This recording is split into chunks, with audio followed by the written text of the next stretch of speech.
be in the sequel. We're not dead, but we're all messed up. Happy October, everybody. This is the Disenfranchised Podcast. We're that podcast all about those franchises of one, those films that fancy themselves full-fledged franchises before falling flat on their face after the first film. I am your host, Stephen Foxworthy, welcoming you to the first episode of our fourth annual Spooky-thon. And joining me, as always, is my co-host, Brett Wright. Hey, Brett, how you doing, bud? Hello, Stephen. Oh, put a little spooky edge on it. Yeah, Spooky-thon, motherfuckers. There it is. And we've got a theme that we'll tell you about as soon as I introduce my other co-host, Tucker. Hey, Tucker. Oh, hi. How's it going? It goes, man. You sound very healthy and vibrant. I'm on the mend, and I'm pretty psyched to be here. So, shut up. Okay. This is actually your first ever Spooky-thon with us, and it is. You were. And it's a big one. It's an important one. Tucker was instrumental in selecting our theme for this year's Spooky-thon. We are doing a month exclusively of Romero remakes. That is to say, remakes of films originally directed by one of the greatest directors in horror cinema, Mr. George A. Romero. I would say one of the architects of what we consider modern horror, George Romero. So we're going to talk a lot of Romero, and we're going to talk a lot of zombies this month. So buckle up, bitches. I have opinions. Oh, I would expect nothing less, sir. But for our first film of the month, Tucker, what have we opted to cover? We are covering Tom Savini's 1990 Stone Cold classic, Night of the Living Dead. Yes, the Tom Savini remake of Night of the Living Dead, written by George A. Romero and starring Tony Todd, Patricia Tallman, Tom Tolles, McKee Anderson, William Butler, Katie Finneran, Bill Moseley, Heather Mazer, Russell Striner, and a few others. What a cast. What a picture. So good, you guys. It's so good. It is. Hell yeah. I love it so much. I forgot how good this was. Golly, Duke. Better than the original? Maybe. I think so. I Maybe. do. Maybe. I really That's a think bridge so. I'm unwilling to cross, and maybe. I have strong maybe. It's better, dude, for sure. Hell no. Now, Steven, do you remember when I told you for this month that you should watch the original trilogy before you watch these movies? I think that being very familiar with Dawn of the Dead and Day of the Dead and knowing how the outbreak moves on, I think that somewhat influences the way I feel about this movie as well. Some of the reasons I think it's better. So I'm saying you still haven't watched Dawn of the Dead, so maybe I haven't. I'm saving that one. Maybe I don't know. Maybe when you watch Dawn of the Dead, we'll talk about that, and maybe that'll change. Until then, I do want to know, why you don't think it's better. We'll talk about it. I can assure you we will talk about it. I mean, I also think that the original is just like a masterpiece. So, I mean, there's that. Well, we're not diminishing that the original is a masterpiece. Yeah.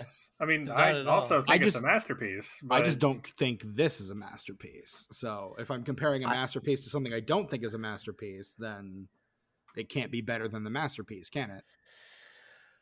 Gosh, I guess not, Steven. I guess not. I think they're both masterpieces, but I think what the original has on the remake is that it's the fucking original. I mean, it changed everything. You can't compete with that. Like, to me, it paves the way for what we now know as a horror film and invents an entire subgenre within that genre. Like, its impact cannot be overstated. That's you. I just heard you say that because I just edited What Are We Watching? Right. You said that exact same thing. Verbatim. Nothing if not consistent in his opinions.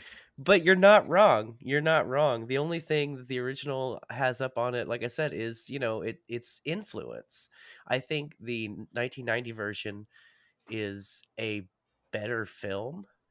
Uh, but I think that doesn't matter. Like, the original it's never going to beat the original just simply because of how impactful the original was. I think we're putting the cart before the horse a little bit here, because we've not even just started give it a preview. Talking about this movie yet. But yeah. Tucker, this the Romero remakes theme month was kind of your baby. What is your history with Romero? What is your history with Night of the Living Dead as a franchise? What is your history with this movie in specific? I have a feeling you're going to go for about 20 minutes here, so I'm going to go ahead and let you cook right out of the gate.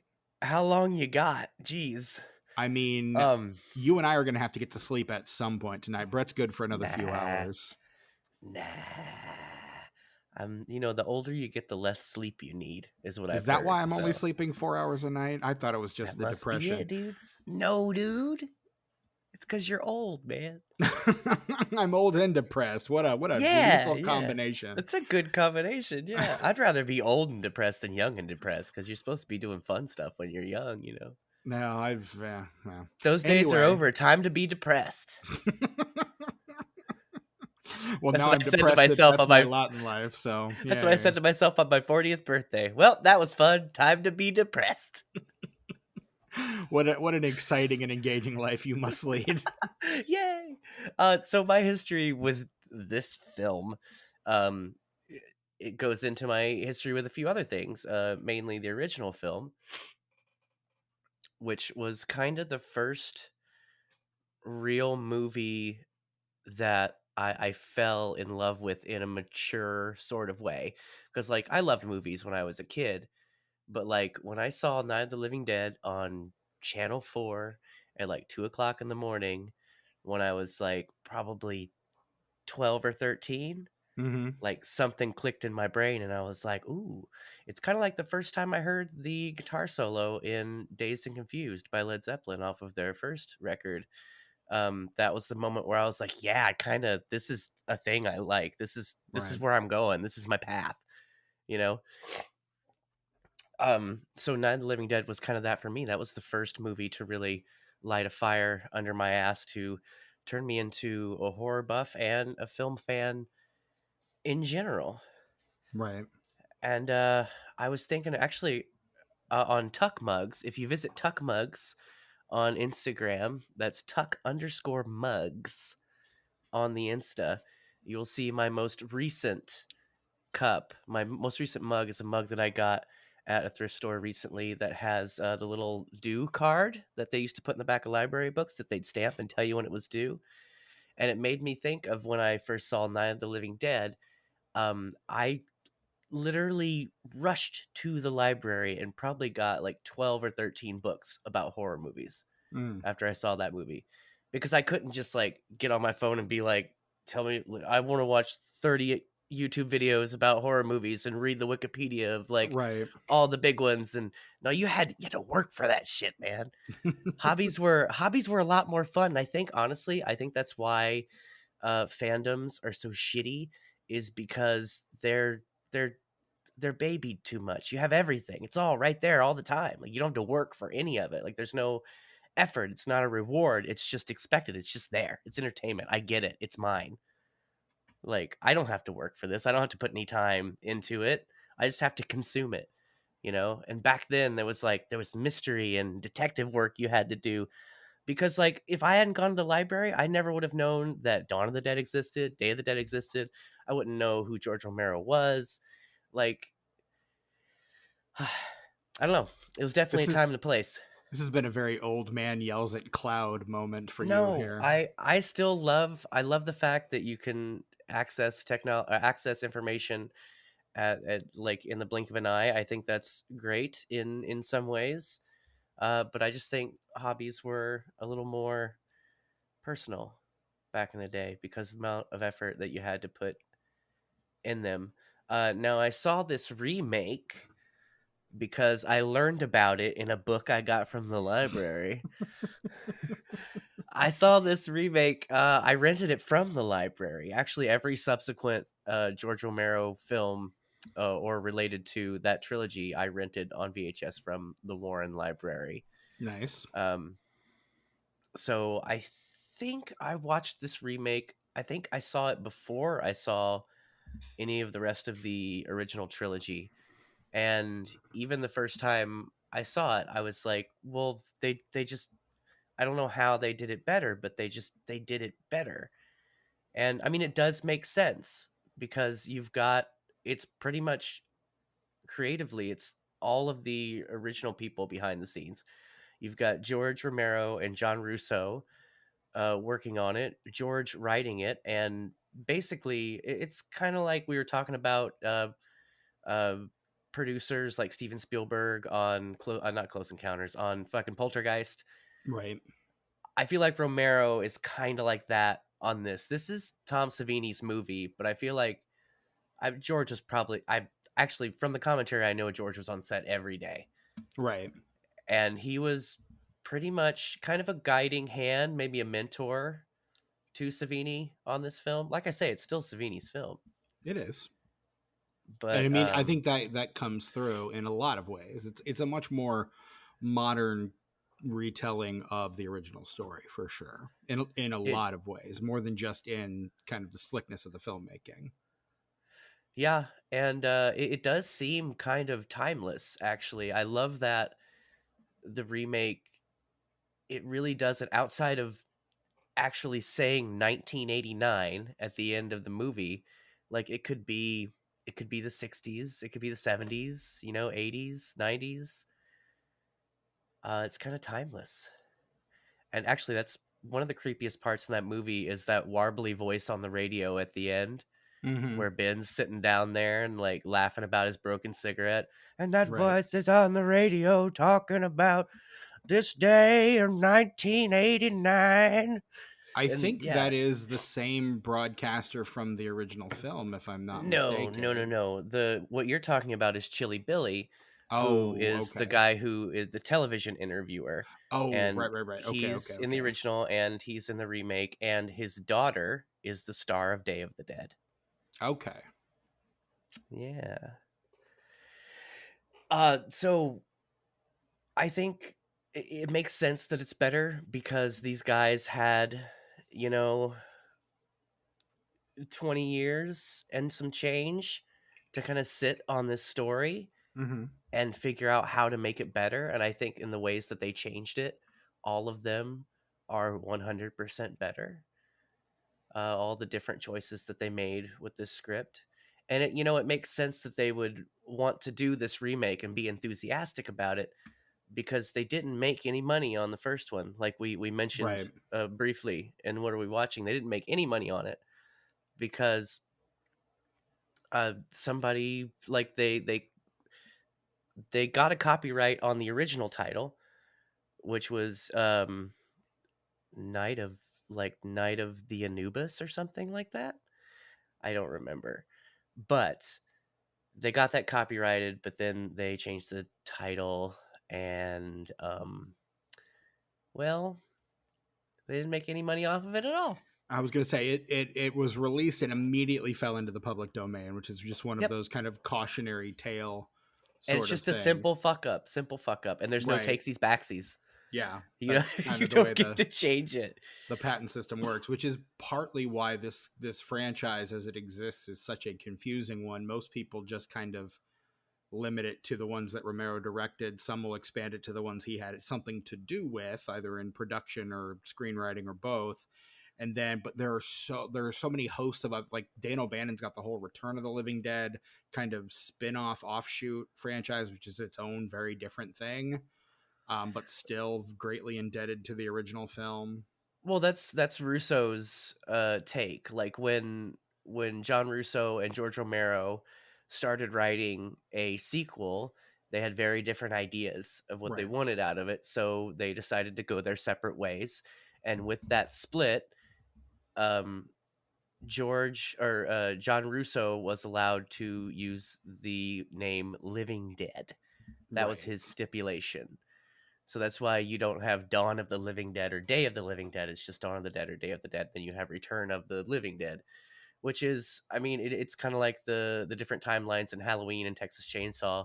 Right. It's a sequel to the first, sort of. In its own roundabout sort of way. Well, in Return, they mention that Night of the Living Dead is a movie, but it's based on what the chemical that they're fucking with, like an incident that happened with that. Gotcha. So it's kind of a confusing timeline, but hey, the actual Dead trilogy doesn't even connect in any way. So right. At least you've got that for Return of the Living Dead. At least you've got that. At least you've got, there's some attempt at continuity, which is more than Romero ever does. I think Romero is the link between all the entries in that franchise. Well, the link is the progression of the outbreak. Even though none of the characters carry over and the time periods, the decades are completely different. Right. What makes them a series of films is Night of the Living Dead is a couple days after it starts. Dawn of the Dead is a couple months to about 6 months during the span of the film. And then Day is about a year, 2 years. Because in Land, they say Asia Argento says that she like never knew life outside the city, and she's like in her 20s. So I'm assuming Land is like maybe 20-25 years later. Okay. I don't know. It's a weird timeline. It is bizarre. But yeah, that's my history with it. It's kind of the thing that set me on my path. It's the made you into the man that you are today. Kinda, yeah. I was so into it back then because I watched Night of the Living Dead, and the next thing I watched and got obsessed with was Psycho. And I was in middle school. And so like every paper I had to write for English or whatever, every like creative writing assignment, it was about like Norman Bates or something. And I went to a little tiny Jesus school, and my teachers were so worried about me, Stephen. I, as someone who both attended and taught at a tiny little Jesus school, I can that makes sense. Yeah. They were so worried. I had one teacher, bless her heart. She was a sweet lady, but she had to send a letter home. She was so worried about me. I mean, probably rightly so in the grand scheme of things. I'm a cool dude. I've never murdered anybody. Yet? Yeah. I don't see it happening either. Fair. I mean, you got time, but fair. Yeah, we'll see.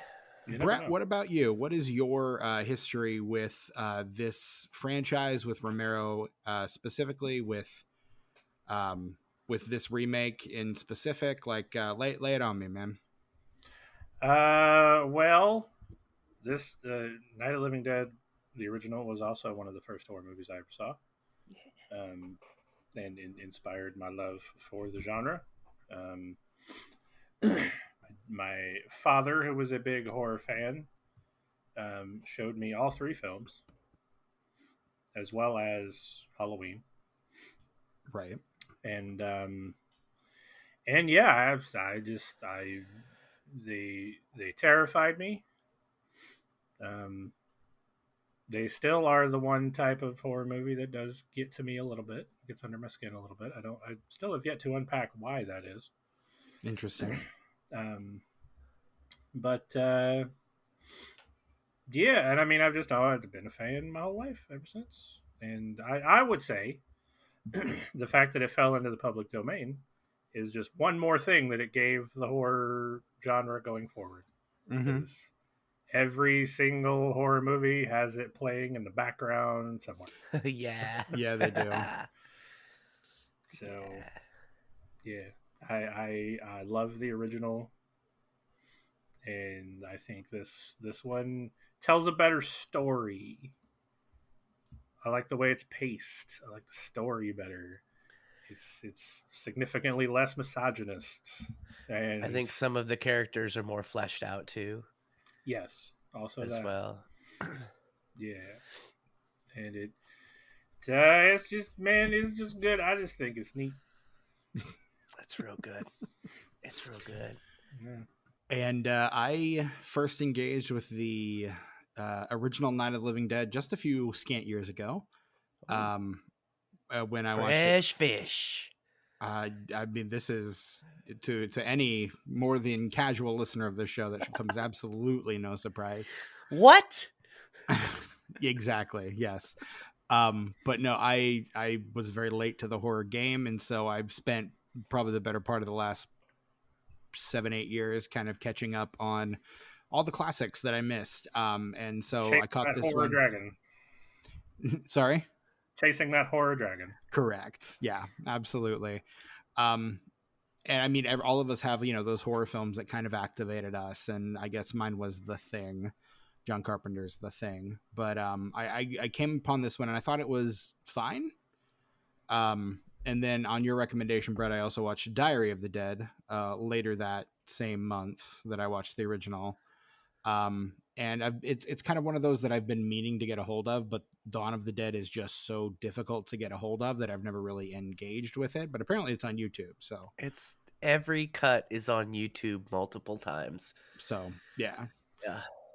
So that's how I'm gonna engage with it this time out for this month. But I had wanted to. This is one I've been wanting to get into for a while, and so I now have an excuse to do so.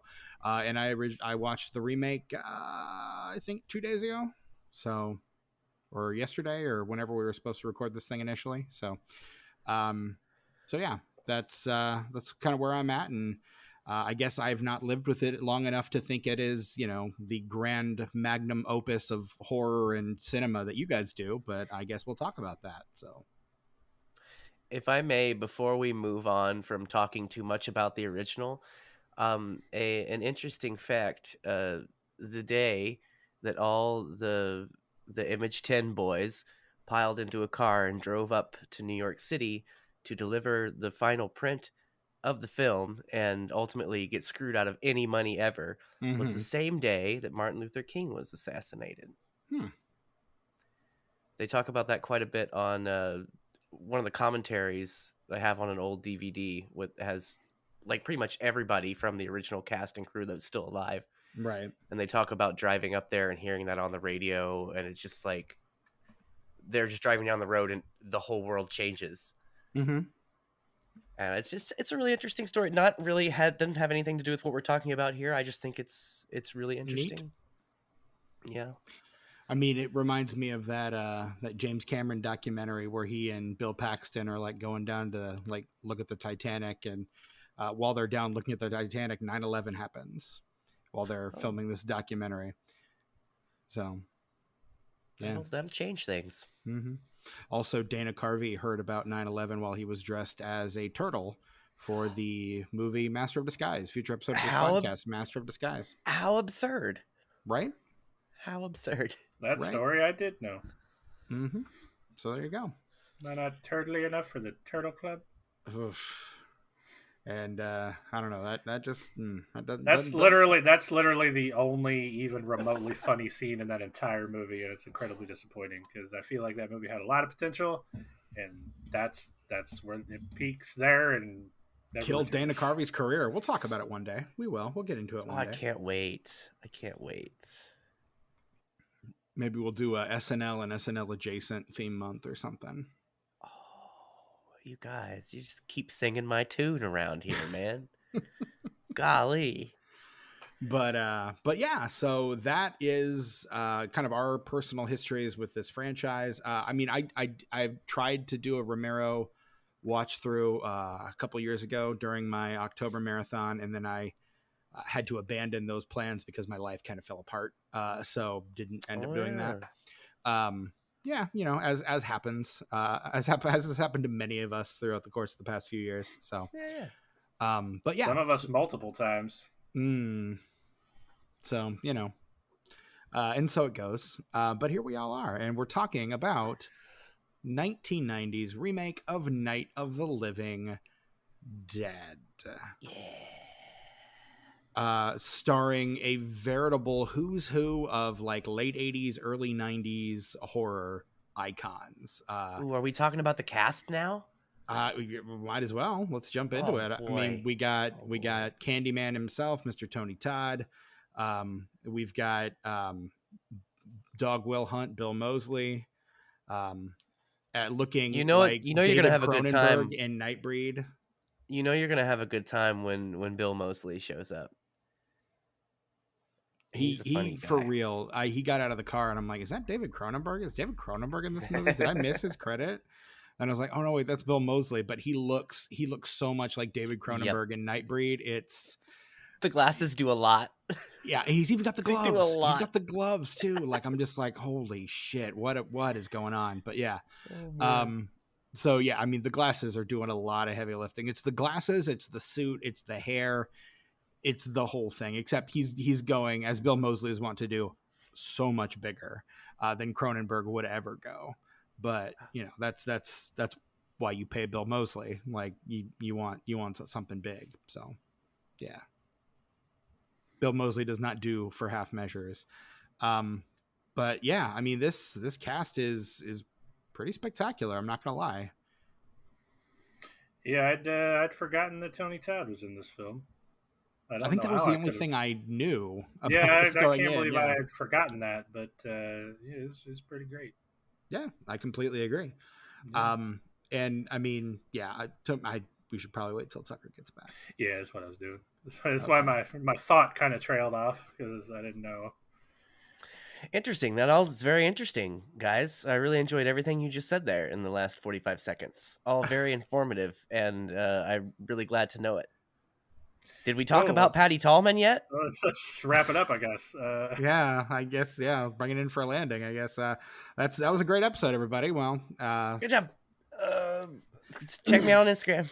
This has been the Disenfranchised Podcast. No, let's take it where do we want to pick it up from? Back to me talking about Tony Todd. I'll just start that over. Brett's going to talk about Tony Todd. Yeah. Did you guys talk about anything before that? No. Okay.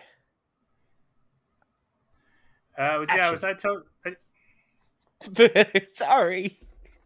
We're friends. Action. But yeah, I totally forgot that Tony Todd was in this movie. I don't know how I forgot that. It seems pretty crazy for me to forget that, but my memory is also really fucky anyway. So sure. I mean, that was the only thing I knew about this movie going in, was that Tony Todd was playing the Ben role. That was the only thing I knew. It probably doesn't help. The last time I'd seen this movie was before I really was familiar with Tony Todd's body of work. Sure. I mean, that'll do it. Yeah. Yeah. So I mean, he's the main villain of 2 major horror franchises. So Candyman and Final Destination. So does Final Destination count? I mean, he's more of a harbinger in Final Destination. It's not even like, I don't even know. Like we talked about this briefly on What Are We Watching before, but like the first one, yes, it's heavily implied he's death, and then the second one, it's like completely throws that out the window. It's like, no, he's just a dude. They keep reinventing his role, though. I think as the franchise goes on, and like because they raise the question again, they take it back. Like we're pivoting all over the place with him. Well, in 3, he's just the voice of the devil statue outside the roller coaster. Right. And 4, he's also just a voice, but it's even more inconsequential in 4, I think, if he's even in I don't remember 4. I didn't like 4. 4 was my least favorite one. No, 4 is really bad. 4 is the worst one. And we haven't gotten to 5 yet. I'll check back in. I think he plays a much larger role in 5, is my memory. I could be very wrong about that, but I think 5 is the one that brings that question back in. Who is this guy? Is he in fact death? We're not sure. Is my recollection. Again, it's been a couple years since I saw the Final Destination, so I could be very wrong about that, and I'm sure if I am, someone will let me know. Yeah, and are also screaming it at their listening device of choice right now, and are opening up an email to send an email to disenfranchpod@gmail.com to let us know how horribly wrong we really truly are. Just all caps, Steven, you fucking idiot. Yeah. Brett, you ignorant slut. Yeah, all that. Yeah, all that good stuff. All that good stuff. Which is funny though, talking about Tony Todd, it's great that we get a reference to Candyman before Candyman exists. It's fantastic. Right. I don't know how they did this, but they looked into the future. It's fantastic. They intuited based on context that Tony Todd was going to be huge. Were they not released the same year? No, Candyman comes out in 92, I believe. No. Yeah, this is like Are you years sure? before. I'm fairly sure. I'm looking it up right now. Well, it's still pretty close, but not as close as I thought. Yeah, Candyman, 1992. Okay. And he does quite a bit in between this and that. I bet he does. TV movies, TV appearances, a movie called Voodoo Dawn. He does an episode of Matlock. He does an episode of Jake, or 3 episodes of Jake and the Fat Man. Star Trek: The Next Generation. Some TV movies, Father Dowling Mysteries, a little movie called Sunset Heat that I've never heard of, and then Candyman. And then a couple years after Candyman, he does a little movie that little Brett would see and just change his entire outlook on everything, called The Crow. Yeah. Indeed. So yeah, but yeah, I mean, this is Top Dollar's #1 henchman. Yeah, dude. He's the guy that figures it out. This is not his first movie. It's not even his first really big movie, but it's probably his first movie as a lead. His first big movie is like his second movie ever, which is Platoon. Oliver Stone's Platoon. And he's got some small roles and stuff coming up, but I think this is his first starring role in a major feature. And he does very well. Like, he presages his ability to be, like, I think Tony Todd kind of morphs himself into one of the great horror character actors, and I think he's a really solid that guy. Like, he's someone who just shows up and you're like, oh, it's Tony Todd. Oh, it's that guy. I like that guy. So, but yeah, he's a big dude too. He like towers. Like the first horror convention that I ever went to, I went with our good friend JP Leck in like 2006. Like, there was nobody JP Leck there. is a tall dude. Nobody gave a fuck about horror conventions in 2006. It was like us and like 10 other people. Sure. At the Marriott on 21st and Shadeland. And we met Tony Todd. I mean, it was 21st and Shadeland, so. He towered over Joe. He's That's the insane. biggest dude I've ever seen. And he's so sweet. His wife is so nice. Right on. You love to hear that the people you admire are actually good people, because it doesn't happen much these days anymore. So, you know. Nah. Much like the director of this film. That's bummer. Poor Tom Savini. Poor Tom Savini. He used to be a good time, but like as the years went on, he just got grumpier and grumpier. That tends to happen. Like some switch flips, and all the horrible things that you've kind of think in the back of your head to sort of metastasize, and it's a big ass bummer if you let yourself get hardened like that. That's at least he sort of seems like the outlier in at least in big name horror community people. Like Bruce Campbell's still great, Tony Todd great. Pretty much from Kane Hodder to every other why am I forgetting Freddie's name? Robert Englund. Robert Englund. Fuck me. How did I forget his name of all people? I was going to say, it happens to me all the time. Just another reason to take my horror card. Fucking hell. But yeah, but no, like you just got off work like a half an hour ago. You're excused. You are forgiven. Right. Thank you. But yeah, like all of them are like really cool people that love to just like hang out with fans. Yeah. So like Tom Savini being like a big name right on the same level as them being the dick he's an outlier. He's the only celebrity that I've met at a convention that was just kind of a jerk. And like, I don't want to talk ill of the guy because, you know, maybe he's having some issues. Like, I'm a jerk sometimes. Like, I'm a dick sometimes, you know? Sure. So I don't want to talk bad about him, but it just seemed like I said, as time went by, he just got grumpier and grumpier. And I hope he feels better now. I really do. Because when you watch him in interviews and stuff, he seems like a really cool guy. And the first, like when me and Joe met him, he was very cool. Like he talked to us forever and told us stories and we laughed and talked and it was great. But by the time I retired my convention gloves in like 2013, stay away from that motherfucker. Yikes. I mean, maybe he had a couple bad convention experiences and it ruined his opinion of them, but he still feels obligated to do them because of who he is. And also they pay really well. And also well. The money. Yeah. I was going to say, yeah. Yeah, they do pay well. I mean, if you've got like, you know, 3 fairly decent sized projects under your belt, you can make mad bank at those horror cons for sure, or any con really these days. Yeah, hell yeah, because you get an appearance fee too. Like the con pays you as well. Yeah, and then you also get all the money from selling autographs and photos and all that good stuff. So yeah, absolutely, it's a pretty sweet, nice work if you can get it. The amount of money that Bruce Campbell charges for a photo and autograph is obscene. I believe it. Which is, I mean, that's great for him. Get that bank, brother. But like, I mean, I will not begrudge anyone from doing what they need to do to make money. I may opt to not spend that money, but there's plenty of people do. I was going to say, obviously, plenty of people are doing it, or he'd lower his fee. So no, he's doing well for himself, and we stand Bruce Campbell. We love that guy. Absolutely. He's not in this movie though. Nope. Sure isn't. No. Who is in this movie, Tucker? You know who's in this movie? Tell me. Russell Striner is in this movie, and if you don't know who that is, that's the original Johnny from the original Night of the Living Dead. Barbara. He plays the sheriff at the end when they pan past the news crew and Chili Billy's interviewing and he says they're dead, they're all messed up, which is a line from the original, obviously. The one that I quoted at the top Johnny. of this episode. Yeah, Steven, that's Johnny. Johnny has the keys. I know he does. We've got to go and get them. And then she gets slapped 10 ways from Tuesday by Ben. Bitch had it coming, man. She hit him first. Okay? She hit him first. Like hard. Like real hard. Okay. And he was like, all right, bitch, you are crazy, and you just hit me. Time for you to go to sleep. Sometimes it just be that way. You don't think it be that way, but sometimes it do.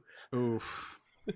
Man, can I just say oof? Is that allowed? Can I oof? I will join you. I will join you in your oof. Oof. The main feed is where you get canceled. Big I'm damn into oof. it. Let's do it. Behind the paywall, it's Brett and I. Out in the main feed, it's all you, big guy. Well, for me, it's like, look, if this lady is hitting me in the face and she's also like making it so that I might not survive because she won't calm her ass down, I'm just saying, it's survival, man. It's like, I'm trying not to die, so please shut up so less zombies come. Thank you. It's not misogyny, it's survival. Survival, yeah, man. Normal circumstances wouldn't do it. Life and death, yeah, I'm gonna smack that bitch. Put that on a t-shirt and sell for sure. I was about to say, I smell some life nerve. or death, I'm gonna smack that bitch. Oh God, yeah. Well, it's been a great run, guys. We did about 150 episodes. I think it's about time we pack it in, right? Yeah, we had a good run. I did it. I ended the podcast. It was bound to happen. From the moment we said, "Hey Tucker, want to be third co-host?" It was bound to happen. Disclaimer: we at the Disenfranchised Podcast do not condone. No. Anything Tucker says. Tucker's views do not reflect those of the Disenfranchised Podcast. Good Lord. Oh my God. Also great in this movie, big shout out to the MVP of this movie, is a stunt woman by the name of Patty Tallman, who plays Barbara. She's just a stunt lady, dude. She's not an actress. But Savini was like, you know what? Get up there, gal. And she was like, okay. And then she nailed it, murdered this role. In the same way that, a girl from Death Proof? Zoe Bell? Zoe Bell. In the same way that Zoe Bell does in Death Proof. It's kind of a similar sort of story there. Yeah, for sure. Agreed. But no, I thought she relayed herself very well in this film. She's amazing. Everybody's really, really good in this film. Tom Tolles is really good. I think he's intense and just despicable as Harry. Like, I hate him even more than I hate the original Harry in the best possible way. I do hate the original Harry. I think of all the characters in this film, compared to the original, this film really does her more favors, Barbara more favors than any other character in the movie, honestly. Like, well, look, the bar was low. Like, sure. You could have given her 2 more speaking lines and done better for her character in the remake than the original. I mean, because she in a very real way, she becomes or is, I should say, the protagonist of the film in the way that, like, it starts from her perspective in the original, and then very quickly once Ben arrives, like, okay, he's the hero now, and we're following him. And that it's very much a two-hander for them for most of this film's runtime.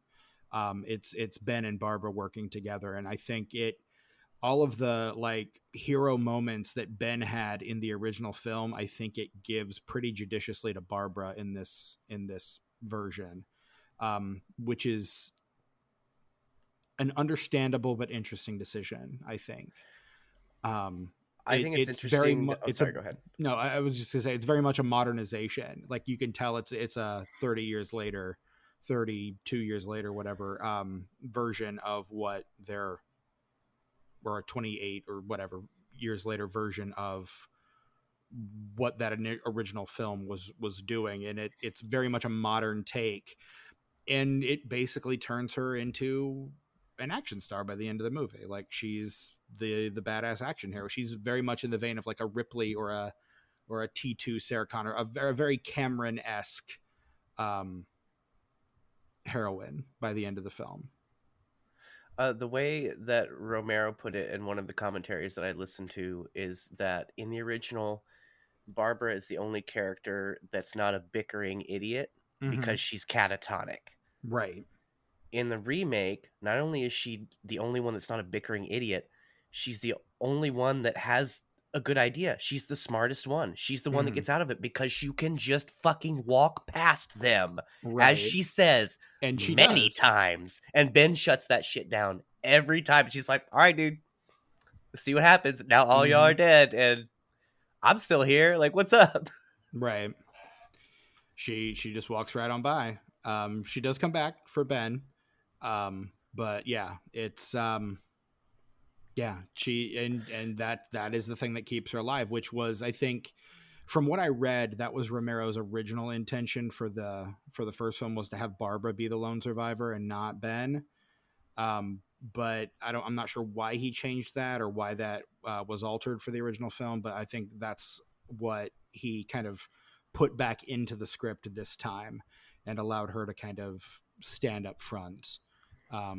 And be the character that he had, at least on some level, envisioned her to be, with, again, a lot more modern flair. It feels, I don't know. I think the biggest contribution of this film is just that it updates a lot of things for a more modern sensibility. And that's why I would argue it's better than the original. But I think okay, I'm just going to get into this now, because why the fuck not? We're pretty much knocking at the door anyway. Well, hold on. Should we do the plot in 60 first? We're 45 minutes in here. I mean, okay. I'll try to remember where I was, because this was my big issue with the movie. But yeah, we can do it afterwards, man. Let's do it live. Fuck it, let's go. I mean, that's what we do. That's what we do every week.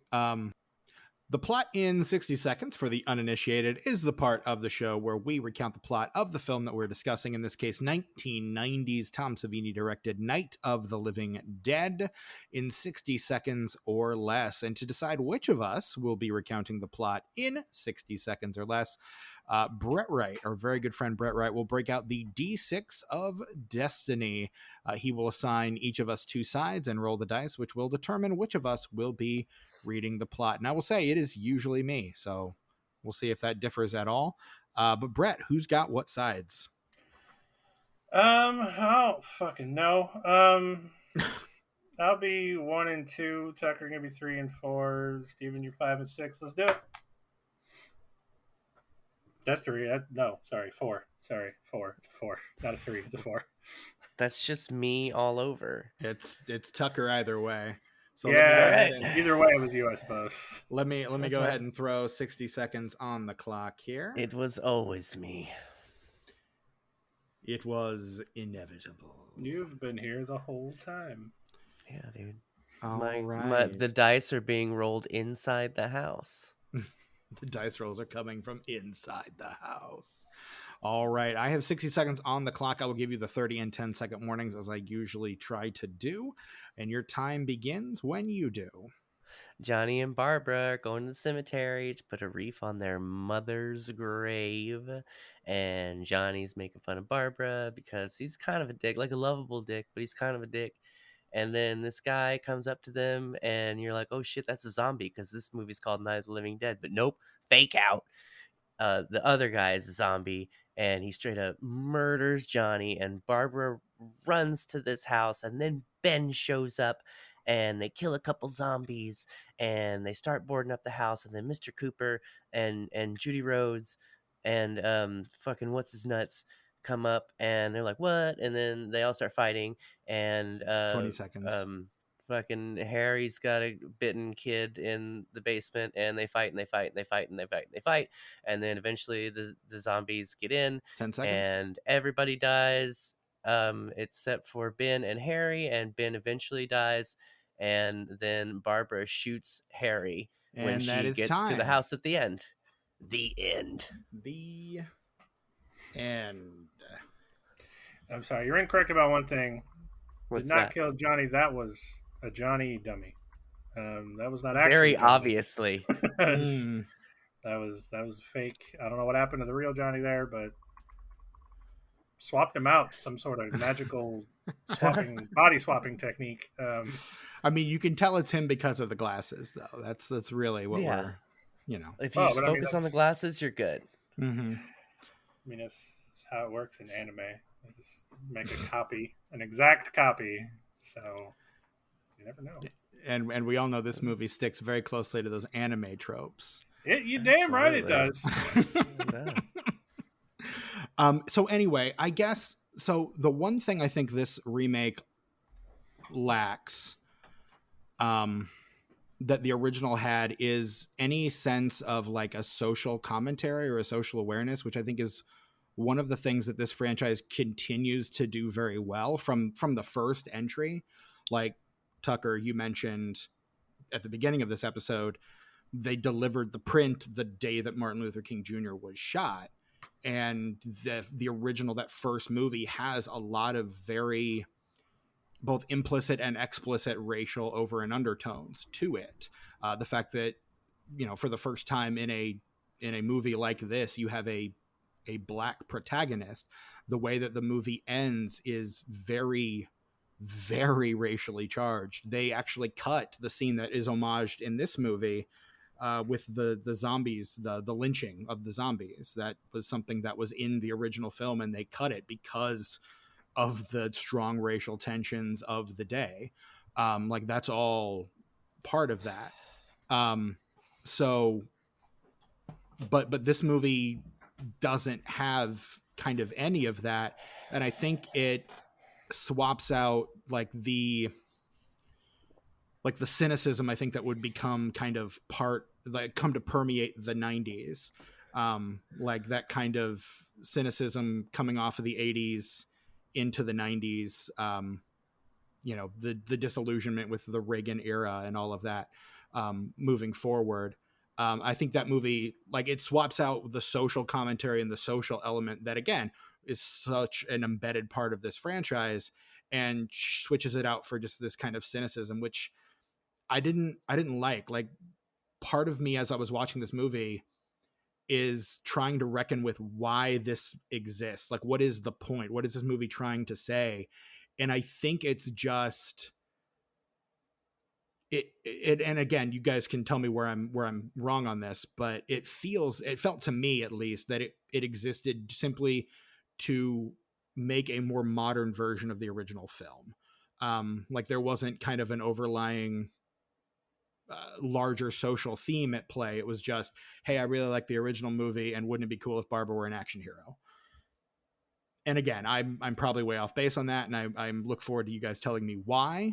But like I think that's my biggest gripe with this film, and I think the reason why it doesn't go higher than it does for me is because I felt like it was lacking an essential core. Tucker, you want to take that? Yeah. Or shall I? Well, you kind of had me there, Stephen, until you said that they just did it to, modernize it and make Barbara a badass, which I don't really. That's my perception, and again, I'm looking forward to you telling me why I'm wrong. Well, like I said earlier, it essentially is a cash grab because they didn't make any money off of the original. And by making this new movie with Columbia Pictures, they could copyright that name. They could make money off of that film. That's why every time you see Night of the Living Dead in the opening credit, at the end, it's like trademark, copyright, like every kind of thing that you can put Right. on there is stamped on there because they're like, not this time, motherfuckers, not this time. So like I think it honestly it did come out of a need to just, you know, to feel like they were owed something for that film that was so successful they didn't make shit from. I mean, and And I from an artistic standpoint, I understand that, but also that feels even more well, and what I'm saying is to be able to take that motivation and turn it into something to where, like, oh, well, you know, not only can we finally make some money off this, but, you know, I can make some changes that have been bugging me since the first one came out. You know, I can write this differently this time because since we did it the first time, I've thought about it and I think it'd probably be better this way. Hmm. You know, and I kind of disagree with you. I think the social commentary is there. I think the cynicism is there, and it's appropriate where it is. What's the social comment then? Because I wasn't getting it. It wasn't standing out to me. Well, to me, it is just kind of like the end of the Reagan era stuff. You know what I mean? Just commenting on how different types of people. Well, like Harry says, you know, you don't exactly look like neighbors yourself, Mr. Ben. Like it's Mm-hmm. still about racism. I mean, like just because it's, you know, 25 years later Sure. doesn't mean that stuff isn't still going on. Well, I mean, it's still going on in 2023. Yeah, absolutely. But like, and I feel like that's part of it, but it's not the point of it. Like, it felt very pointedly part of the original. Again, Hmm. like the way that movie ends, there is no question. Like the bleak hopelessness of that ending, like they shoot the guy because he's black. Like that's and then you see like the image, the photos of him on the pyre, which again has very strong Yeah, racial overtones, like that. absolutely. It's very pointed, and we don't get that in this movie. Like it's sprinkled in, it's like a little flavor for the sauce, but it's Mhm. not the dish. Well, I think something that Savini mentioned on the commentary for Night 1990 was that both himself and George wanted this to be probably a lot less on the social commentary than most of the movies in the series. Why do you think that is? That's interesting, but why? You know, gosh, I don't really remember. It's been a while since I have listened to that. But I think they just wanted to make the story as good as they possibly could without trying to having to worry about making a statement because in the original one they weren't even trying to most of it. Like Ben was written as a white character. Right. It's just Dwayne Jones was the best guy for the job. And he's incredible in that movie. And it was all that's they didn't change that script at all after he got on. Sure. I mean, and I think So but I think it definitely influences the performances of the other actors, I agree. and I agree. it definitely influences our perception of what that movie is Mm-hmm. as a result. So I mean, that's again, that casting is very clear. Whether it was intended or not, it's still baked into that cake. Whereas I think this, because Romero is a very political filmmaker, and I feel like to ignore that, it feels false in a way Well, to me. I mean, he was a big creative force in the film, but like I say before, it's Savini's movie, Right. and I think what they were trying to do with it was just the most basic thing they possibly could with a zombie story, which is the original Night of the Living Dead, and do it the best way possible because all the Romero films and a lot of other zombie films are about how the zombies aren't the real monsters. You know, Right. we're them, they're us, they're us, we're them, they're us. Right. You And know, I mean, rather than making that the subtext running through the film, you just have the main character say it at the end, and like that's well, spoilers. again, That's a that's quote from a movie from one of the original trilogy films. That's a okay. direct quote from probably one you haven't seen yet. Probably. Is it Yeah. Day? Because I've seen Day, but it's been a long ass No, time. it's Dawn. It's in Yeah, Dawn. Dawn's the one I haven't seen. So yeah. And that's why I think, as someone who has seen the other two in the trilogy several times, that this does hit different, because at the end of it, they do kind of go a little deeper into that whole thing of like the people who are still alive are the real monsters, Mm-hmm. you know, more than they did even in the original. And Right. even with our heroine Barbara, she's the hero of the story, and she just fucking Straight up shoots murders Tom yep, Tolles, just murders him. who is And putting like that way guy too is a much mustard on the sandwich. Like, by the way, I love him in this he movie. is He's great. just like overacting to the hilt, man. He is Bunch of just yo-yos. playing it as big as humanly possible, like just being the biggest, the loudest. Yeah. I love him. He's great in this movie. Like I say, everybody, there's not a bad performance in this movie, I don't think. Right. Unlike the first film, we're talking about, versus, sort of, not versus. That sounds mean. Just like Just comparing the two. Comparing, yeah. I mean, it's a remake. We're gonna have to compare. There's something that many people praise about the original that I think is pretty fucking awful, which is the first zombie, the graveyard zombie, the one that runs, Right. the only fast zombie in Romero history. Though, Right. to be fair, he's going downhill and he still looks to be very uncoordinated. And that's why zombies can't really run, is because they fall, because they're about as coordinated as a toddler. Right. Basically. I mean, rigor mortis has already set in and they're fighting against it. It makes sense. Yep. Yeah. I mean, that's what they say about it in Diary, is that your legs would snap off because of the rigor mortis. Yeah. Right. Oh, I forgot they mentioned that in that. That is appropriate that they did. Because that was kind of, he mentions it multiple times in that movie, as if commenting on the popularity of running zombies that had preceded Diary of the Dead. Diary feels like Romero's grumpy old man movie. It does, like which is why I kind of like it a lot. Like the whole thing is just like these damn kids and their cell phones kind of thing. Like social media and right. I really enjoy the performances in that film more than anything else. I think everybody that's in that film is really, really good, and I don't think I've seen any of them in anything else. I didn't care for that one, but I'm looking forward to rewatching it hopefully later this month if I can. Or just you skip Survival. You don't need to watch Survival. No, there's no reason. Survival no reason to watch it. Inconsequential, bad, and just it's not terrible. It's Bruiser bad on the Romero scale. It's Bruiser bad, which I never got to Bruiser. Don't worry about it. It's cool. Doesn't even exist, man. We talk Bruiser what? Bruiser who? Huh? You know I'm a completist, so at some point I would like to sit with all the Romero films. Well, but let us know how that goes. Mm-hmm. Look, over half of his filmography is brilliant, but Romero's not a director that hits every time. But when he does hit, he knocks it right the fuck out of the park. And it takes a very special director to be able to hit every. Like even Spielberg's had some whiffs at bat. Like even the greatest filmmakers of all time have had like one or two whiffs. Like there's no such thing as a guy whose entire oeuvre is back-to-back perfection. Like everyone likes to put James Cameron forward, but everyone forgets that he directed Piranha 2: The Spawning. So, like, oh, James Cameron has no bad films in his filmography. And I'm like, excuse me, Piranha 2 with like a word. I mean, it's a good bad movie though. I like Piranha 2.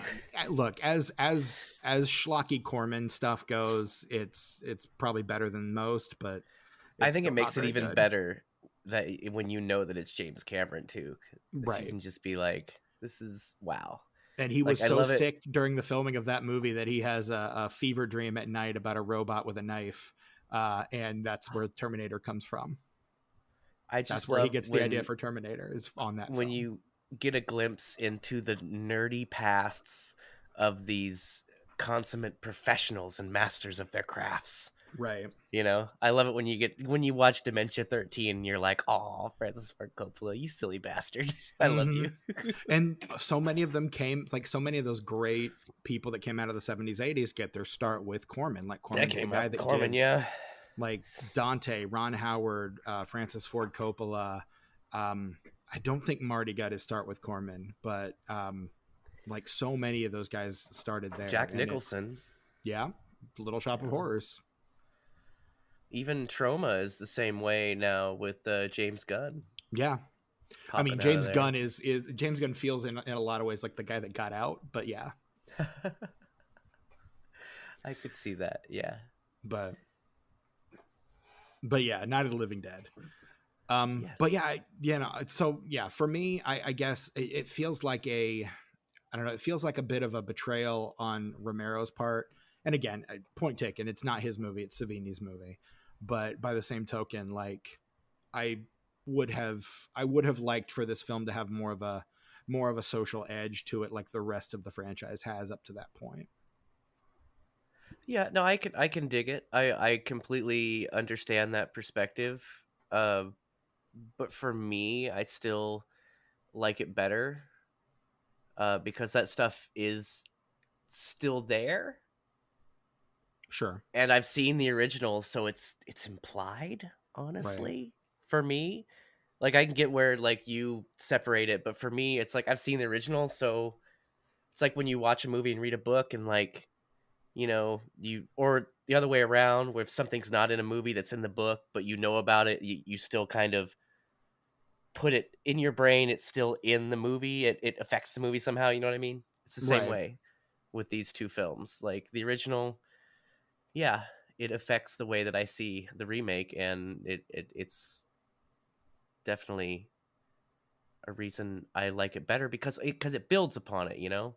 Maybe I just like them as a whole together and better maybe than that's the it. two of them separately. Because I feel like it does build on it in certain ways, but it also takes away, I think, the thing that made for me anyway. And again, I'm speaking simply from my own perspective, the thing that made the original so powerful. And I think by removing that from the equation, it definitely weakens the remake. And it felt, again, this is simply my perception, but it feels superfluous because of it.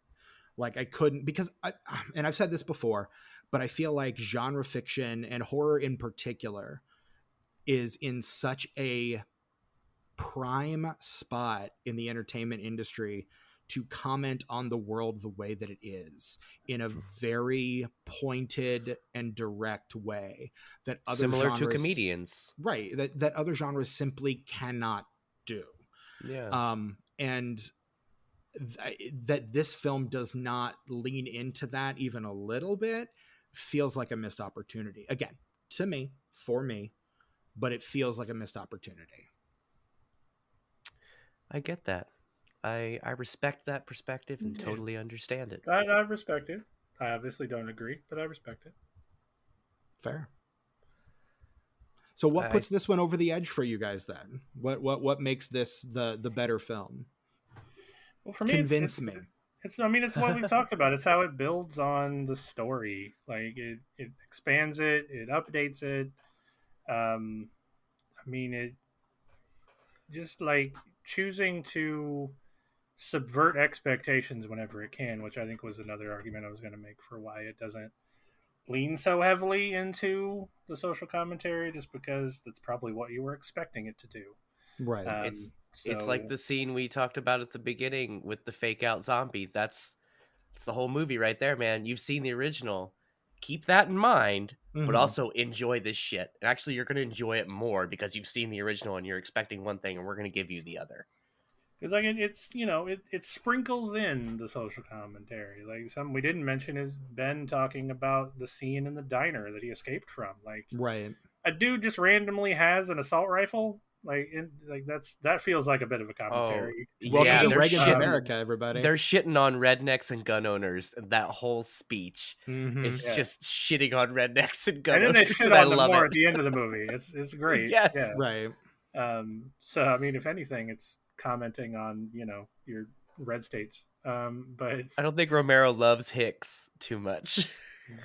Gee, I don't know where you get that from this film. I can't wait till you see the Crazies. Oh boy. No, I'm very much looking forward to seeing the Crazies. So I mean, yeah, I think the social commentary isn't ham-fisted. It's just sort of sprinkled as a nice little accoutrement. And I don't think it's ham-fisted in the original, though. I just think it's pointed. Like, and like we mentioned before, it's not even intentional in the original, or at least initially it never was. And so maybe that's what makes this the perfect remake because the intentions are the same. Because they're, like I say, with their intentions on the original was not to make such a powerful statement. It just happened because the black guy was the best actor, and they put him in the role. Yeah, and I mean, that wasn't even going to be how the movie ended, right? Like, so they changed that because of him. So yeah, and I'm not sure what the reasons were behind it. They maybe run out of money or something. This movie is definitely more polished than the original. The original has that kind of community theater, let's put on a show kind of vibe to it. That is, I think, a lot of people like. It's a true independent film in the very realist sense of the word. Whereas this one definitely has like a studio budget. And that comes through more than anything in the special effects, which, I mean, you've got to figure with a guy like Savini behind the camera, the guy who, you know, is got his start as a makeup artist, as the guy who, I think he designed the makeup for Jason Voorhees, right? The baby Jason coming out of the lake, in the original, that was him. Yeah, so I mean, like that you would imagine that guy's going to put a lot of time and effort into the gore effects, the zombie effects, and all of those look just incredible, like absolutely unbelievable, while not being over the top. Agreed. Well, if they had their way, it would have been over the top. They had to cut this a bunch of times not to get an NC-17. Like, Savini is very upset about how much gore was left on the cutting room floor. You know what? For Savini, I believe that. Just because the effort they put into it, and this is Savini's movie, and he's an effects guy, and this is a Romero movie. His guy, that's his dude. Yeah, he's like Romero and Savini are right. Savini is in a bunch of Romero movies. He plays a main character in Martin. He plays a main character in Knight Riders. He's in a bunch of them, and he does the effects. I always forget 90% he directed Knight Riders. God.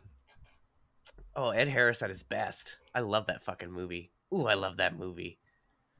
I'm gonna see you guys later. I'm gonna go watch that right now. Bye, bitches. I'm gonna go vroom vroom off on my steed, my motorcycle steed.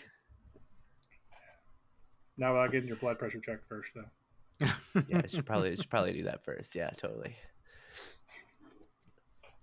That's a reference, Steven, I don't think you get, do you? Nope. Sure don't. You haven't seen the film. Nope.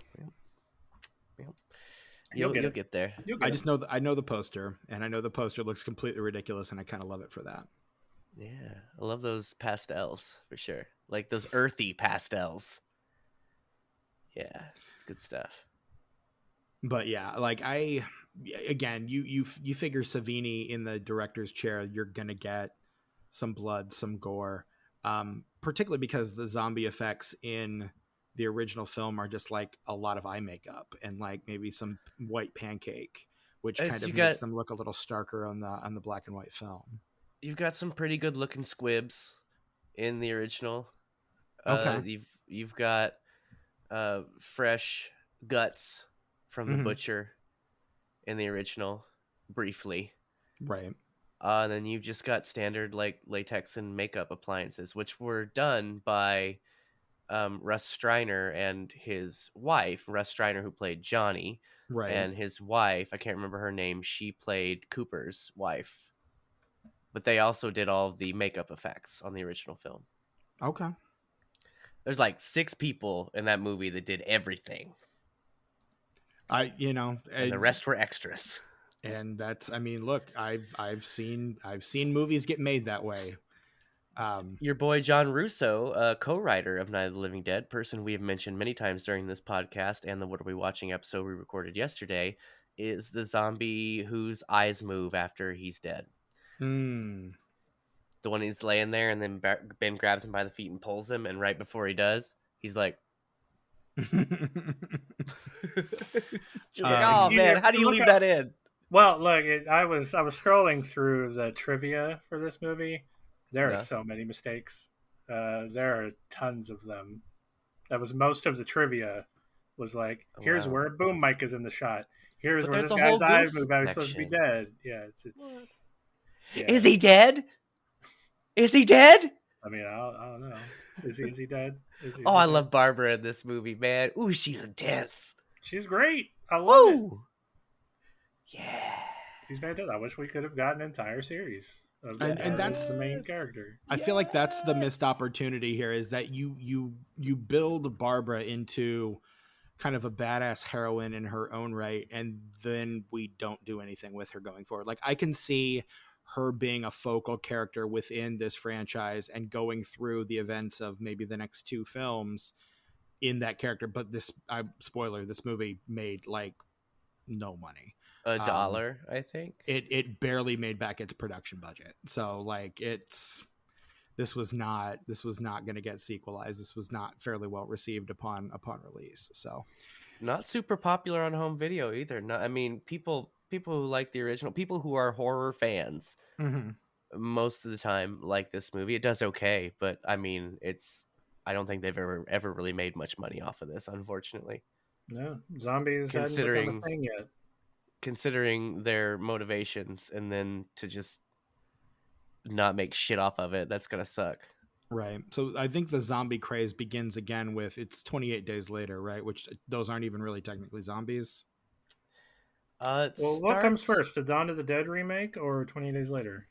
I always forget which one came first. They came out around the same time, so it's up in the air with me. I'm not, because those two re-kicked it off. 28 Days Later is 2002. Dawn of the Dead is 2004. Okay.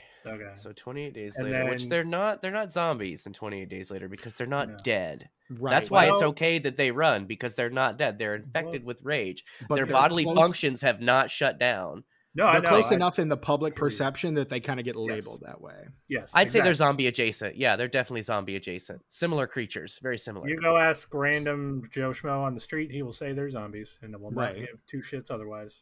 Correct. Well, like it's only like people that focus on the minutia and the continuity and the lore of it, like Brett, that are really going to get the nerds focused on the definitions. The nerds like me, the connoisseurs of nerdity. The connoisseurs of horror. If you like that nerdy shit, just wait 2 episodes from now. I'm going to get into some shit, because the original on that one, boy, wow, they just tell you all about it, man. Dr. Logan just lays it on the line. He's like, look, this is what's up. This is the explanation. Drops the microphone. Horror over. I just won zombies. Then, Rhodes shoots him. Hello, Aunt Alicia. When could you look up for me real quick, Stephen? When Robert Kirkman starts The Walking Dead? Yes. Oh, the comics? Also... That would have been like 2006, 2007, 2005. The Walking Dead comic book begins in 2003. There you go. There's the trilogy. You get 20 Days Later in 2000 what? 2002. 20 Days Later 2002. This is 2003. Dawn of the Dead's 2004. And then the zombie resurgence happens. And it really doesn't end until the TV show wraps in like 2020. Like that, the zombie craze kind of continues. Oh no! The zombie craze died way before that, because the people got real pissed off with the series. I can say that because I was one of those people. They're still doing are they still doing Fear the Walking Dead? Is that still... There are 3 different Walking Dead shows still on the air. There is Fear. There is Norman Reedus. That's the name of the show. He gets to France for some reason. Sure. Norman, I want to watch that because I've actually heard it's really good, but I still have not watched the last half of the final season because I dread watching that show whenever I watch it. But I'm just so invested in the characters, and every once in a while, honestly, it surprises me. So sometimes it's worth the risk. But I've heard the Daryl Dixon show is really good, and the other one's Maggie and Negan doing some shit in New York. Yeah, cool. But look, after season 2 or 3. Because, Frank Darabont, say what you want about Frank Darabont, people only want to work with him. So when he decides to quit a thing, right, everybody goes with him. Right. So then they had to completely deviate 100% from the source material to the point where I couldn't even watch it anymore. So That's it. That's why I tapped out. That's why a lot of people tapped out. And the love for zombies started to dive downhill after that. I mean, honestly, you still have things popping up like Warm Bodies and stuff like that. So like Train to Busan. Train to Busan. Like it's still in the zeitgeist even into the late 2010s, but now it's not oversaturated like it was. Oh god! I mean, yeah, the early 2000s were all zombies all the time for sure. Because after Dawn of the Dead hit, golly, you guys, it was rough being a zombie fan. Because you'd think it would be like, yay, look at all the zombie content. Well, no, 90% of it fucking sucked. And like it was really hard to wade through all that shit to get to like the 1 or 2 diamonds in the rough of that era. It was a really annoying time to be a zombie fan, let me tell you. So I'm glad it calmed the fuck down, honestly. Yeah. I mean, these things generally tend to do, with the exception of superheroes apparently, but yeah, like these things generally tend to like cool after a while. It's on its way. Superheroes are on their way out. I think even me, the MCU fuckboy, is agreeing with that. So I don't know, man. X-Men though. What about X-Men though? Well, yeah, sure, yeah, but I think people aren't going to care. Like I was right about Blue Beetle, by the way. For the record, I was right about Blue Beetle. Yeah, nobody agreed. fucking gave 2 shits. I think we all were. We all saw that trailer and was just like, so. Yeah. So what? The collective fuck off. The collective shrug heard around the world. Yeah. Yeah. We don't care that you're rebooting it, James Gunn. No. We don't care anymore. Yeah, dude. Well, and I mean, it feels like a little too late. And I think if anyone can do it, it's James Gunn. Like I think Guardians 3 was probably the best superhero movie of the last, well, really since Endgame. I will begrudgingly agree with you, even though I would put Multiverse of Madness is very fucking close for me. Right. But still. But yeah, I mean, so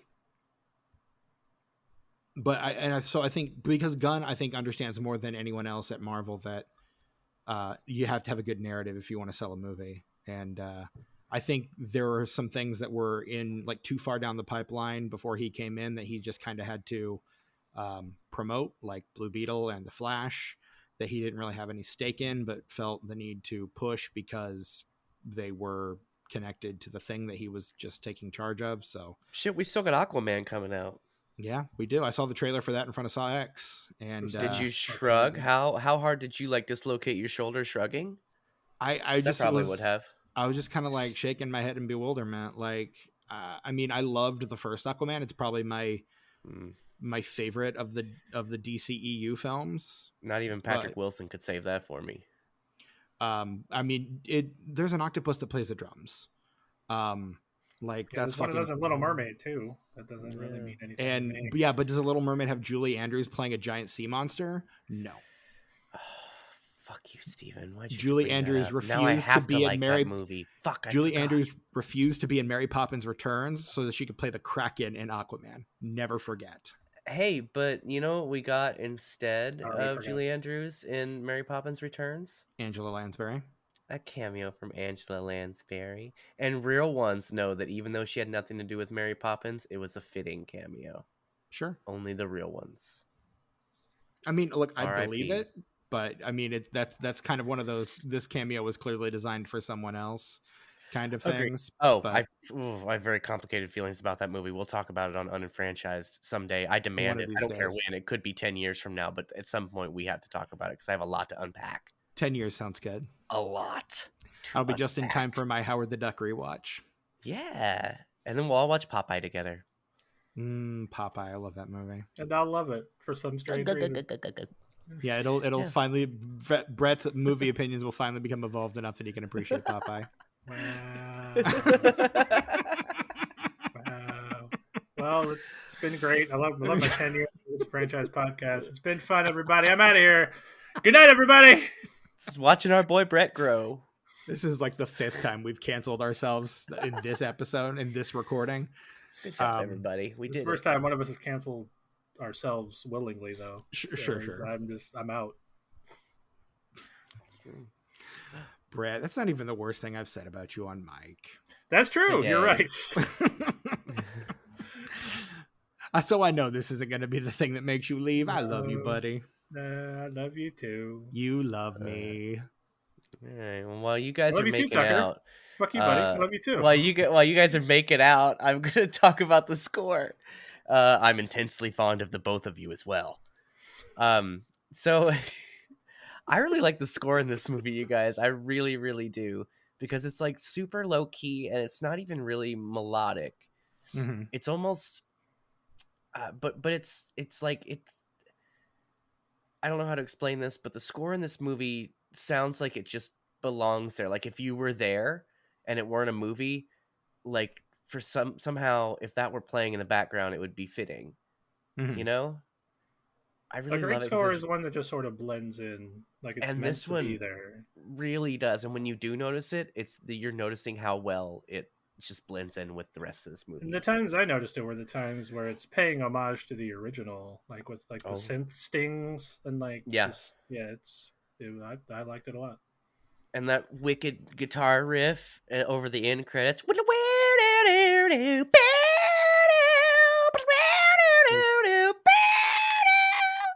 Et cetera, et cetera. Resident Evil 2 clearly pays homage to at the end of its credits. Yes, it does. It's just But a monster I mean, riff. Like, which, by the way, if we're talking about Romero directed some Resident Evil 2 commercials over in Japan. that's true. Starring R.I.P. fucking what's his nuts from golly, you guys. What's the guy's name I'm thinking of? He was in Ghost World and he was in Bully. Brad Renfro, R.I.P. I was gonna say I almost said Steve Buscemi's not dead, but yeah, Brad Renfro. That makes more sense. No, Romero was supposed to direct. Oh yeah, he was in the Resident Evil 2 commercial. Sorry, yeah, go ahead. He was supposed to direct the first Resident Evil film, if I'm not mistaken. I've read the screenplay. It's pretty all right. It needs a punch up. It needs a punch up. It seems like a first draft, you know? Yeah, it wasn't a final draft. Right. And of all people to tell this to, they said, there's too many zombies in this thing. It's like, why hire me then, asshole? Exactly. I don't know if that was a rumor, but that's always what I've heard of why they rejected his script and fired him. Is like, I don't know, man. There's too many zombies in this thing. Like everything that we've done is inspired by what you've done, but you're probably not the person to adapt this. So, right. Well, look, if there's anything we learned, the studio doesn't know what the fuck a Resident Evil game is. So yes, that is true.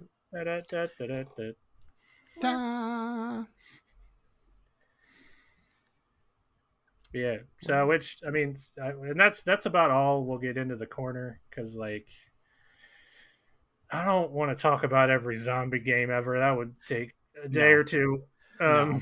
We already did our Resident Evil episode that the Upsall Video Game Corner. Yeah, that's good the enough. only video game that's ever been officially released that I know of that relates to a George Romero zombie film is Land of the Dead: Road to Fiddler's Green. Oh right, yes, that's true. That's the only one. I forgot about that game. Yeah, Steven did the thing. He did the thing. Oh, I saw the shrug. Yeah, he shrugged. He did the thing.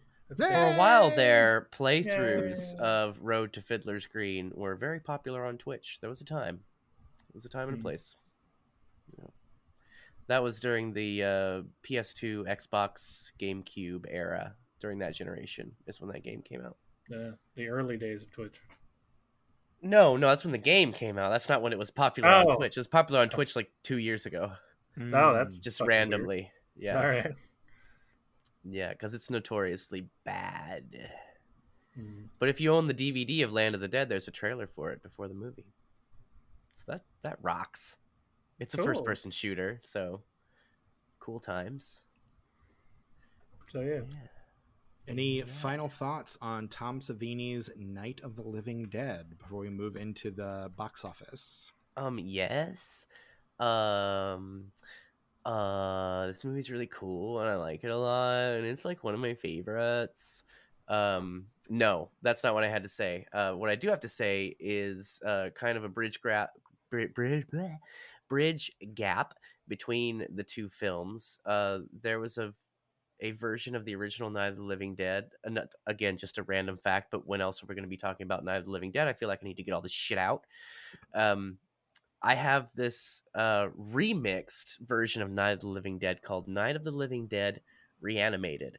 And I bought it at the Living Dead Museum when it was still in Evans City. It's back at the Monroeville Mall now, thankfully. That location is so much better.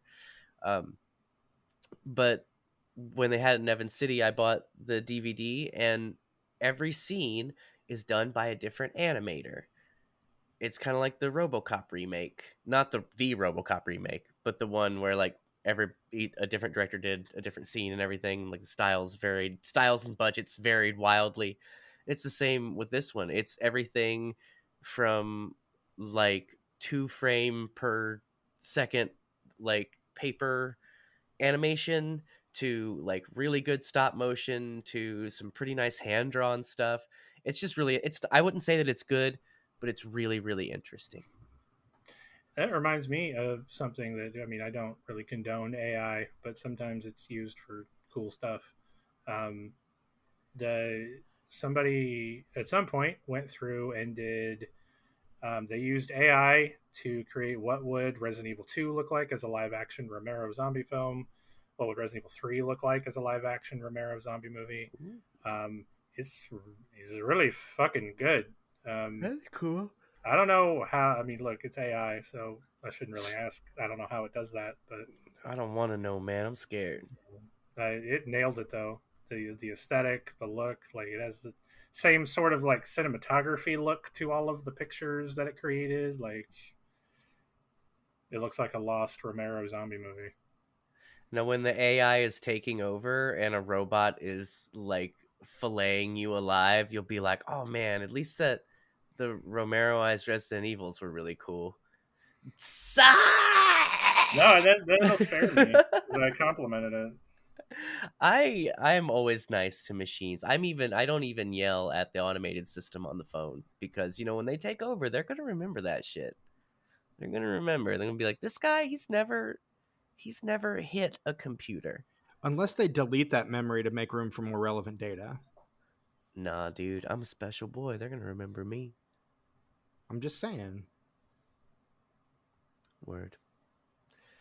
All right, Steven, I guess if there's nothing else. This movie opens October 19th, 1990. It opens at number 6 in its opening weekend with a production budget of $4.2 million. It earns a that's not bad. No, it earns a domestic gross throughout its time in theaters of $5.8 million.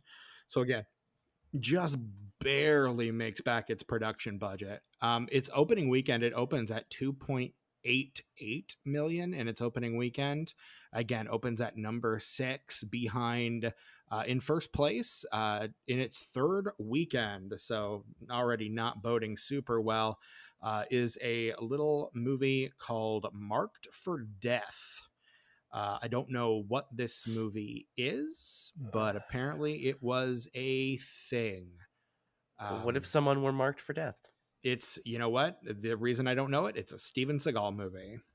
There you go. That's Wait, why. Is that the one that takes place at a hockey game? I don't know. Let me look that up. Doesn't matter. Steven Seagal, doesn't matter. Yeah, Steven Seagal movie. In second place, the Harry Connick Jr., David Strathairn, D.B. Sweeney. Damn, this cast is great. A little film called Memphis Belle at number 2 in its second weekend, holding steady there. New this week at number 3 is the Tom Selleck Western Quigley Down Under, one of my father's favorite films. In fourth place in its third weekend, a little movie featuring what if Patrick Swayze was a ghost? It's Ghost, the movie that won Whoopi Goldberg her Oscar. Ghost. Ghost. And in fifth place, the one that immediately beat Night of the Living Dead, the Walt Disney's Fantasia, the re-release of Disney's Fantasia from 1990. Oh, I like Fantasia. Rounding up the top 10, we've got Night of the Living Dead in 6, Avalon in 7, Mr. Destiny at 8, Goodfellas at 9, and Pacific Heights at number 10. So yeah, like we said, this movie did not really pack them in, and wasn't, as you said earlier, Tucker, not super successful on on home video either. No. It does, however, have a tomatometer score of 68. The critics' consensus, Night of the Living Dead doesn't quite reinvent the original's narrative, but its sleek action and amplified gore turn it into a worthy horror showcase. The Metascore on this one is a 54 based on mixture average reviews from 18 critics, and the Letterboxd score is... My computer is going very slowly. I apologize. Why? I don't know. Are you having internet connectivity problems? It would seem so. Is a 3.4. The Letterboxd score is a 3.4. So Tucker, we'll go ahead and start with you. Out of 5 stars, what are you giving Tom Savini's 1990 Night of the Living Dead? This is a 5-star for me. This is a perfect movie. There's not one thing about it that I do not like. There's no moment where I look at my phone, even now after I've seen it a million times. It's always engaging. It's always wonderful. The performances are always great. And I'm always having a good time. Brett, what about yourself? Well, I give the original 5, so based on my opinions in this episode, I gotta give this a 5 too. All right. Whereas I give this one a 3. That's fair. That's fair. Yeah, no, I mean, that's fair. So, yeah, that's where I land on it. But yeah, that is our episode on 1990's Night of the Living Dead. Stay tuned. The rest of the month, we've got several more Romero remakes coming your way. That's going to be a lot of fun. This is the Disenfranchised Podcast, and you can find us on all the social platforms at disenfranchpod. You can shoot us an email, disenfranchpod@gmail.com. Let us know how we're doing, and we might read your response here on the air. You can also check us out on Patreon. Patreon.com/disenfranchpod. Coming up tomorrow, we have our discussion on our Oops All Christianity Corner discussion on William Friedkin's The Exorcist, as there is a new Exorcist film coming out tomorrow. So we'll talk about all about that film through the lens of Christianity. That's the Oops All Christianity Corner, is the show where I vent my religious knowledge and trauma for, the world. Just cut my veins and let me bleed. Well, Tucker and I make fun of it all. Yeah. So that's actually a pretty fun combo. So check that out. Patreon.com/disenfranchpod. That is dropping tomorrow. And then you can check us out on your podcatcher apps. Make sure you give us a 5-star rating and review. We would surely appreciate it. And seriously, in addition to if you give us a rating, please write us a review. We really appreciate that. And that's going to go a long way to helping other people find us and engage with us as well. So if you could do that, that would be great. I am your host, Stephen Foxworthy.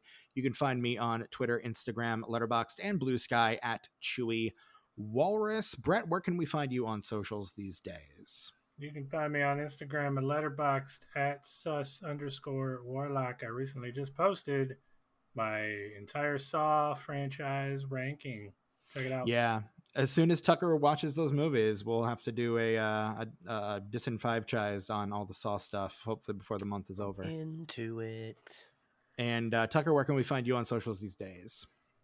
You can find me on the YouTubes and on the Instagrams at Ice909. That's Ice909, ICENINE, the number 0, and the number 9. Also on Instagram, Tuck Mugs. It's Tuck_mugs. We've got a surprise guest that's gonna do a mug submission for this weekend. I'm pretty excited about. Nice. Somebody I've been trying to get on the page for a while. Right on. They finally agreed to do it. Hell yeah. Patricia Arquette, is that who interacted with you on Instagram? Did you get her to make a submission? No. Oh, you guys, not only that, but I was listening to the record Deltron 3030, which the main rapping performer on that record is Del the Funky Homo Sapien. And as you've seen on my Instagram, whenever I listen to a record, I post a little picture of the record sleeve next to where it's playing and everything, just to be like, hey, look what I'm listening to. It's fun to share that kind of stuff. And Del the Funky Homo Sapien himself liked my post. Nice. Very nice. I had Kevin Smith engage with a couple tweets that I made once upon a time. Nice. Yeah. Actually, one of Brett's too, because Brett responded to something that I posted, and Kevin Smith liked my tweet and then Brett's as well. So that was really fun. And Brett's response was, because I was running a page called the Auteurs Lounge at the time, and I posted a picture of Kevin Smith and Gina Prince Bythewood, and then the movies that I had them as having directed. I think Kevin Smith was a more recent one because it coincided with a recent Gina Prince Bythewood film from around that time, which was something I tried to do. And Brett's response was, that one? And Kevin Smith liked both my picture and Brett's response. Yeah. Wow. Yeah, Kevin Smith is a good dude. Yeah, seems to be. Yeah, even though he did direct Jay and Silent Bob, or have a big role in the film Jay and Silent Bob Super Groovy Cartoon Movie, which is one of the worst films we've ever talked about on the show. I wouldn't be surprised if he is disowned, because he's kicked. I say kicked as if it's that addictive. For him, it was marijuana altogether. Right. So he might. That might have been at the height of his marijuana-ness, and he might disavow that movie at this point, but who knows? Well, I was still listening to a number of the podcasts that they were doing back then, and when that movie was made, that was basically something that Kevin Smith just signed off on and gave to Jason Mewes. So he didn't really have anything to do with it except for he wrote it, signing off on it and being a voice actor. He wrote the script. I guess writing one draft.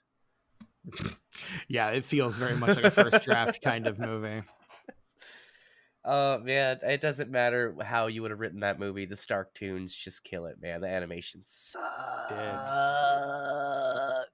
It's really bad. It's not even glorified Flash animation. It's bargain basement Flash animation.